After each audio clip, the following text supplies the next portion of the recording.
Onde há o Espírito do Senhor, aí há liberdade. O que você entende quando você escuta este versículo bíblico? O que vem à sua mente? O que vem ao seu coração? Qual a interpretação, qual o discernimento que você recebe ao contemplar alguém recitando este versículo bíblico? Aonde há o Espírito do Senhor, aí há liberdade. Que liberdade é esta? Que tipo de liberdade Paulo orientou a igreja de Corinto ao escrever esta segunda carta? Quando nós pegamos a nossa Bíblia, na segunda carta de Paulo à igreja de Corinto, no capítulo de número 3, do versículo de número 17, nós nos deparamos com este versículo. Porém, eu gostaria de ler com você o versículo de número 9, que diz assim: porque se o ministério da condenação foi glorioso, muito mais excederá em glória o ministério da justiça. O que nós temos aqui dentro desse versículo 9 é um comparativo entre a dispensação da lei e a dispensação da graça.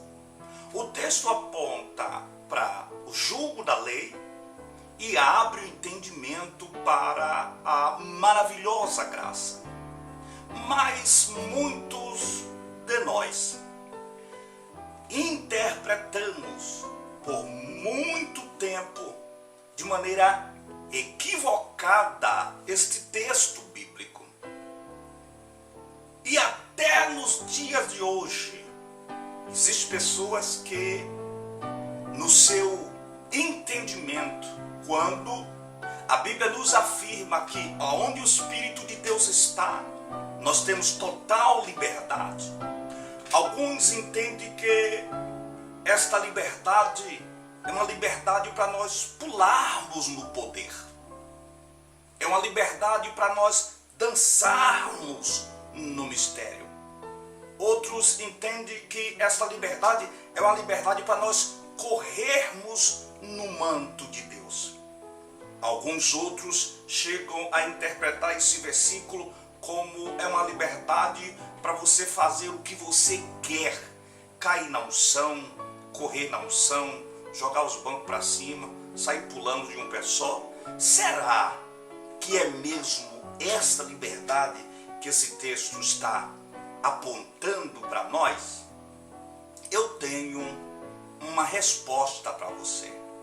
Quando nós lemos o contexto inserido dentro do tema que ora estamos comentando, logo observamos Paulo apontando para o momento em que Moisés desce do monte e a Bíblia nos relata a glória de Deus na face de Moisés.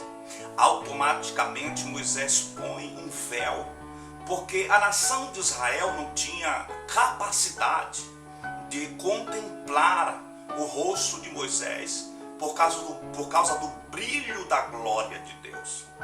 E esse texto vai se seguindo, vai se explicando e vai se abrindo para nós e nos mostrando que nos dias de hoje, nós vivendo assim, né, na dispensação conhecida como a dispensação da graça, nós não temos mais a necessidade de usar este véu, porque Deus, em Cristo Jesus, Ele nos tirou esse véu, atraindo-nos para esta maravilhosa graça.